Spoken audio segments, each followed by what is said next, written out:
Jaiden Animations. Yes, sir. If y'all hear any noise in the background, ignore it, please, and thank you. I found out I have ADHD. All right, let's get it, man. Do you ever think to yourself, man, why is it so hard for me to just do the things I need to do and focus and remember things and manage my time and be organized and remember things and not get sidetracked? Ha! Yeah, me neither. When I was a kid, I was Crazy. sidetracked. Crazy. Craziness, bro. Ha! Yeah, me neither. When I was a kid, I was pretty much the picture-perfect depiction of a good student. I was well-organized, always turned in my work on time, and got good grades. I even did my homework on Fridays instead of procrastinating until Sunday night. Sure, I didn't like studying and found it hard to focus during it, but who didn't? Saying all those qualities put together, that doesn't sound like the brain of someone with any kind of attention deficit hyperactivity disorder, does it? I was well-behaved, didn't feel like I struggled much in school, and didn't cause any trouble. That is, up until I moved out of my parents' house for the first time to go to college. Gradually, I started slipping. I began skipping classes a bit when I just didn't feel like going, would wait until the last moment to start classwork, and lost a Oh, man, gang. Since I was that type of, like, I was pretty much like her. You feel me? Doing my work, organizing shit. I was always organized, bro. Every time I had homework, I do it in class if I can. If not, that same day, just to get it out the way. I brought that with me in college, bro. I'm not gonna lie. I probably skipped 2 classes out of the 4 years I was there. I probably skipped 2 times. But in terms of like the work, I was on that. I was like, nope, I'm doing this now because I know if I hold on, if I wait to do it, I'm gonna be pissed. I'm gonna be pissed and annoyed at the fact that I have to do it. You know what I'm saying? a lot of motivation because I wasn't interested in any of my schoolwork. But overall, even though it was pretty out of character for me, I chalked it all up to the fact I was simply over going to school. At the same time, my YouTube was really kicking off, and all I wanted to do was that. Of course, I wasn't gonna be as good of a student when the silly YouTube 12 mainly. Imagine her in college. Imagine her not doing this. 12 million subs, bro. videos were doing numbers. Damn. I finished a single year of college and convinced my parents to let me take a gap year to see where this YouTube thing can take me. Spoiler alert, the gap year turned into me never going back. I'm a college dropout. So great, I've eliminated the boring school part of my life that weighs me down. Now I can go back to being organized with my new exciting passion job, which entails being my own boss and having to manage and assign myself all of my own responsibilities 24/7. Why are the voices not getting quieter? It's almost like everything was going backwards. I was having a much harder time staying organized and focused. If I didn't want to do a certain type of work, I would have to shackle myself down in basically an isolation chamber to be able to get it done. If I found a new interest, it was all I could think about. And why is it so easy to suddenly be on your roof watching a YouTube video on how to know when you need new shingles? I really didn't get it. Child me had it held together more than current me. What went wrong? I could look back and recognize how everything used to be so perfect and easy. Look at tiny Jaiden and all her ducks in that row. I used to color code every single binder I owned, and now I don't even know where I placed the 20 bucks I literally just had in my hand 3 minutes ago. I haven't even left the room. Genuinely, where could it fucking go? Despite feeling like I was downward spiraling for multiple years, I never suspected it could be. It's the responsibilities, bro. Even if you're not your own boss, it's just juggling a shit ton of things, whether you have kids, a family, multiple jobs, you feel me, bills, of course. Like, it's not easy, gang. It's not easy. Something related to a genetic neurodevelopmental disorder. I just thought I wasn't trying hard enough and being lazy or applying myself like I used to. Oh, the woes of turning into an adult, I suppose. Maybe the best years of your life truly are in high school. How upsetting. I didn't even enjoy those either. But then one day I got a text from my brother. I got diagnosed with ADHD.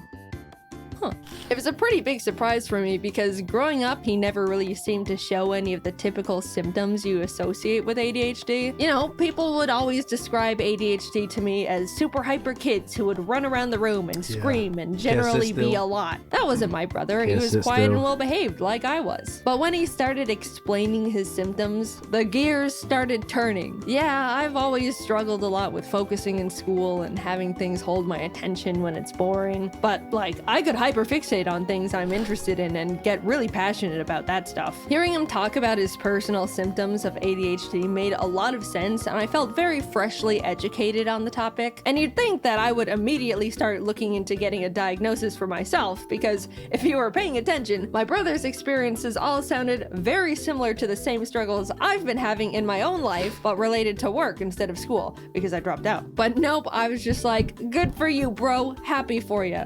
Or I'm sorry, I don't know. Anyway, back to struggling to simply open up my drawing program as if 2 blocks of iron were welded to my wrists. Imbalance of brain chemicals? Nah, this just happens from time to time. It's normal. Just the laziness kicking in. I hate Mondays, am I right? Even though I didn't instantly think there was a possibility of me also having ADHD, the mental seed was planted. It's genetic, so I knew subconsciously. Please ignore that, bro. They're working upstairs. Please ignore that. Consciously, it ran in the bloodline. It took a few years after my brother was diagnosed for me to really sit down with myself and consider that I, too, could have ADHD. Shocking revelation, I know. Foreshadowing, where did you come from? Things in the focus and productivity department were just getting worse and worse. I had the attention span of a cartoon dog, would completely forget things as soon as they entered my head, would hyperfixate on random stuff like an addict, and there was constant civil war happening inside my head to get one thing done, even though I knew it would only take like 15 minutes. You don't understand. It feels like physical torture to make myself sit down and lip sync a simple scene, like most of the time. You know, the thing I've been doing for 10 years at this point and am definitely used to doing. And yeah, once I've gotten going, then I'm honed in and you have to pry me away from it with a crowbar. I'm aware of that part. But nah, I'm still gonna scrap with myself to plant my ass in that chair because I don't even know why at this point. The biggest thing holding me back from feeling like I had ADHD has always been the simple memory of being in school and having my shit together. I know what it feels like to be on top of things and to be organized. I had it all in the palm of my little child hand. I just needed to summon it again with a bit more effort. But a light switched off in my— That's like me editing, bro. I be editing all the videos I react to, and it's like 8 videos a day type shit. And I'll just like, because I have my phone set right here to my left, you know what I'm saying? So like in case like mom or pops calls or whatever, I look over at it. But I'll always catch myself after editing or during the editing, my brain starts to think about certain things and I'm, oh shit, I want to Google that. Oh, what does this mean? How do you do this? You know what I'm saying? While I'm editing, I can never just like tunnel vision on the editing, bro, because my mind is always thinking about something or wants to learn something or looking at my phone, going on my phone. It's annoying. My brain, and suddenly I'm just not capable of the things I used to be, and it feels pathetic. Simple tasks are such a mental burden. It feels like I'm out of control but can't do anything about it. So finally, I figured I would try and get myself diagnosed. What did I have to lose? If anything, they just tell me, no, you don't have ADHD. Try a little harder and stop complaining. And yes, of course it took me like 8 months after deciding to get diagnosed to schedule the actual appointment. What did you expect? That's like the first checkmark box on the ADHD list. I started seeing a psychologist and he would ask the typical, do you have a hard time focusing? And I'd go, yeah, like this one time yesterday, and then he writes something down as I continue rambling on this hyper-specific example way too long for a neurotypical person. I met with him for a few weeks and then it came down to diagnosis day. The nerves, man. I was so ready for him to say I'm a normal person who needs to suck it up. But instead, he was like, okay, so yeah, you definitely exhibit symptoms of someone with the inattentive type of ADHD and autism. Yippee! My struggles are justified. Damn. That and autism? That's crazy. Oh, man. of ADHD and autism. Yippee! My struggles are justified. I'm not crazy. Wait, what was that last part? He explained all the different ways ADHD affects me and the different areas I struggle with compared to others. He even gave me a 37-page document of his conclusions and information on how my brain works, with graphs and pictures. I've read through it all a bunch of times now, and it's already really helped me understand how I tick. I call them the autism docs, but I'm not gonna get into that side of the diagnosis. Let's just brush that one away for now. Yeah, let's forget about that real quick. You know what I'm saying? It's not about that. There's a couple types of ADHD you can have: hyperactive, inattentive, and combined, which is both hyperactive and inattentive. Hyperactive is the type people typically go to when they think of a loud kid who can't sit still. People with this kind normally need to fidget, have low patience, tend to talk a lot, and have trouble staying seated, especially when they're expected to, like in a meeting or school. Inattentive is the one where someone experiences difficulty in focus, memory, organization, has a low attention span. That's the one I have. It's self-explanatory, but if you have the combined type of ADHD span, that's the one. That's the one I have. It's self-explanatory, but if you have the combined type of ADHD, then you got it all. ADHD jackpot right there, my friend. I brought up during the appointments that I used to be such a good kid in school with seemingly zero ADHD symptoms, and how that part has always confused me. And he had a couple hypotheses about it. One, since my mom has always been a big source of my organizational influence, I was able to depend and lean on her for facts, bro. My mom, hey, clean your room, make sure everything good and clean and nice and organized. Yeah, props to moms, I ain't gonna lie. The majority of my school life for it. I felt like I was naturally capable of staying on top of things because she was right behind me the whole time, reminding me and guiding me through stuff. So when I moved out, everything started crumbling, which lines up pretty perfectly to when I did start struggling. Another explanation he gave was the fact that ADHD affects women differently than men, which is also less researched. Love to hear that one. Not only do women tend to be able to mask their symptoms better than guys, so it goes much more unnoticed, but they also experience ADHD differently. And research says there's a chance it can just start affecting women later in life. I'm no ADHD scientist though, that's just what I've been told by specialists. I don't know, I've just got the dang thing. Either way, those two explanations make a lot of sense to me and have since put my weird ADHD imposter syndrome to rest. I didn't really think that getting a diagnosis would change much about how I go about my life, but since getting my ADHD certificate and lollipop, it's completely revolutionized how I think and go about getting things done. It's still hard to get my ass into gear when I need to do one normal thing that's not difficult, but I'm much less hard on myself and will strike almost like these kinds of mental deals to loophole myself into getting things done. That's, hey, if it works, you know what I'm saying? If you can get yourself to do it, tell yourself, when I do this, I'll do that. I'll buy ice cream to reward myself for doing it, you know what I'm saying? Like, for example, if I really don't want to edit a video, I'll say to myself, okay, I know it's gonna be super hard for me to immediately start that task, so I'll get myself into the mindset of getting things done by doing a simple other task I don't find difficult, like cleaning my room. That way, I'll feel productive and can transition that into tackling the original task much easier. It doesn't always work, but it's the mindset change and overall understanding that sometimes I'm gonna have to go about things in different ways that's helped me a lot. Also, after being diagnosed with ADHD, I didn't have much desire to get medicated. I figured just knowing I have it would be enough to get things into gear, and I didn't really need medication that badly. But the content creator in me also thought, well, if I'm gonna write a script about having ADHD, it would be nice to be able to talk about what it's like to be medicated, even just for a day. That's true. I mean, hopefully, see, like, I believe that medication works depending on what you have, obviously. But, like, to be dependent on it, that's when it gets a little scary, you know what I'm saying? So, I hope her being on it, I mean, she's going to talk about it now, doesn't affect her too much, you know what I'm saying? Like, negatively. So I got prescribed good old classic instant release Instant release means I don't have to take it every day. I can just take it when I need to get stuff done. It affects me immediately and then wears off after a few hours. There's also extended release, which is the kind you take every day and gives you a constant, steady stream of medication. It wasn't until I had the in my hands when I realized the idea of taking it for the first time made me nervous. Like, what is this thing gonna do to me? I have so many friends with ADHD, honestly a higher ratio than friends without it. That's how it goes in content creation. All these MFs have it. They were all telling me that it's awesome, how you'll take it and immediately feel like a god, and you can do anything and it's incredible. And yeah, that sounds great, but also like, what the hell? What do you mean I take this little and suddenly all of my problems seemingly disappear and I gain superpowers? It's scary, bro. It's scary.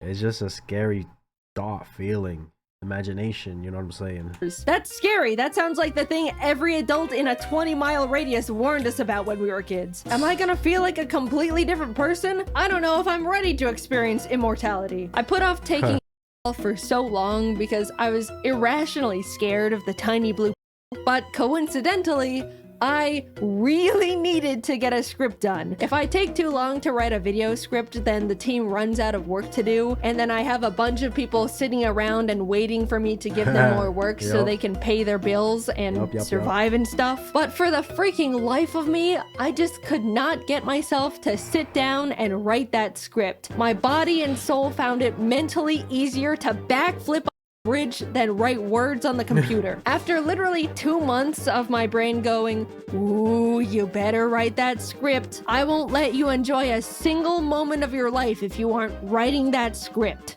I don't wanna. Get up, go to the...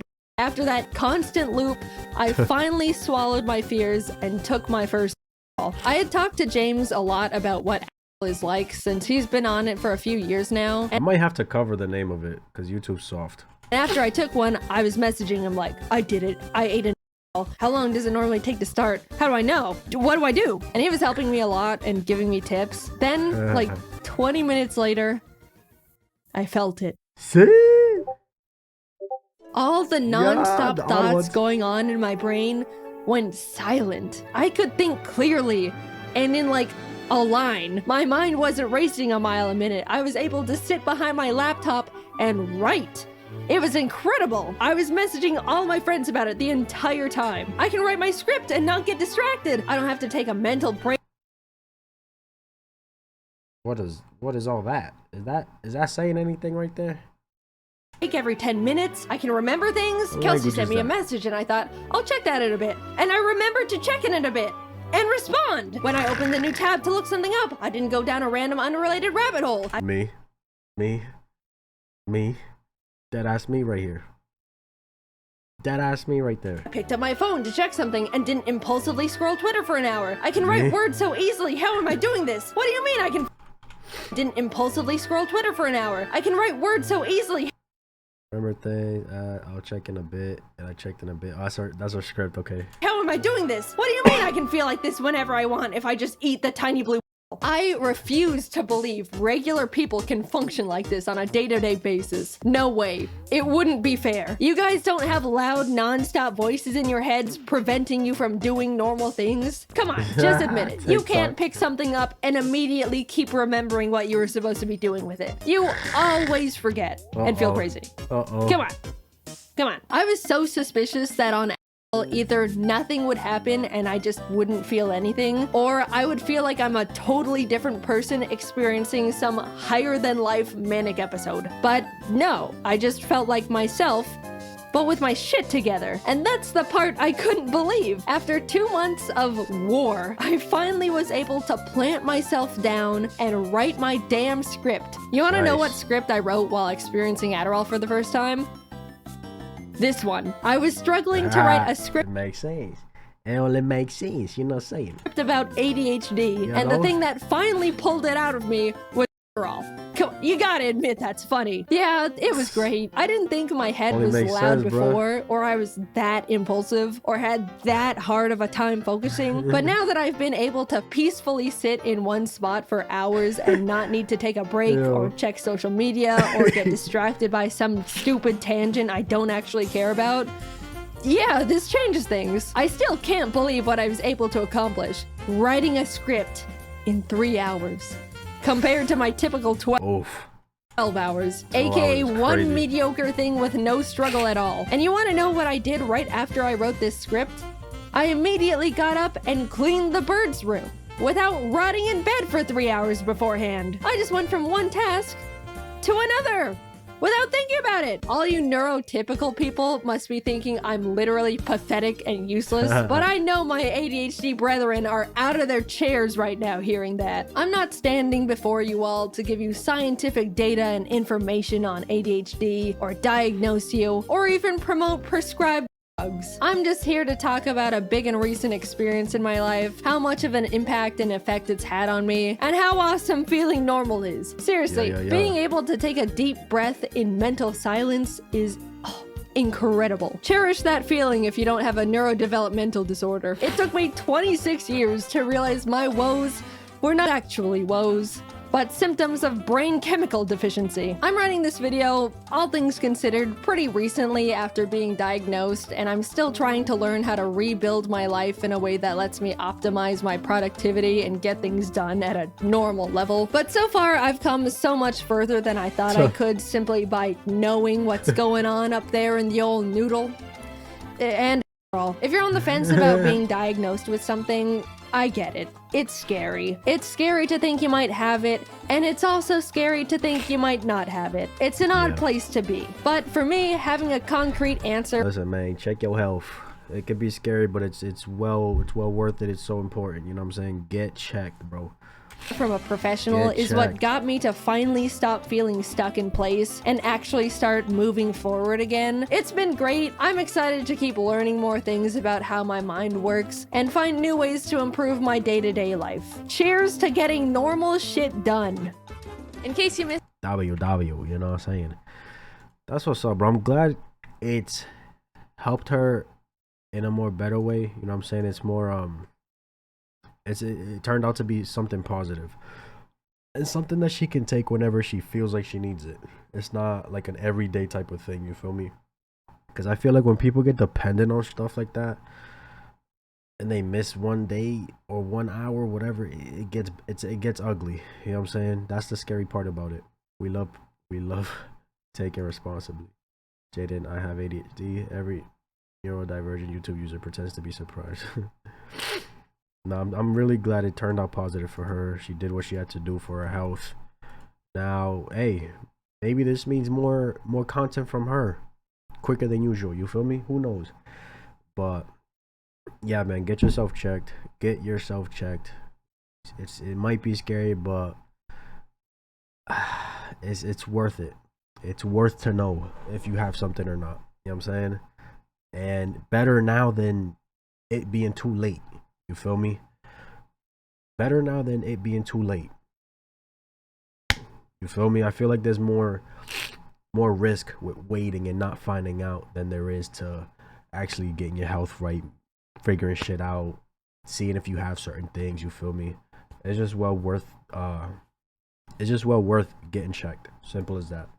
But let me know what you guys thought. That's my reaction. If you enjoyed this video, like, subscribe if you haven't, and I'm out.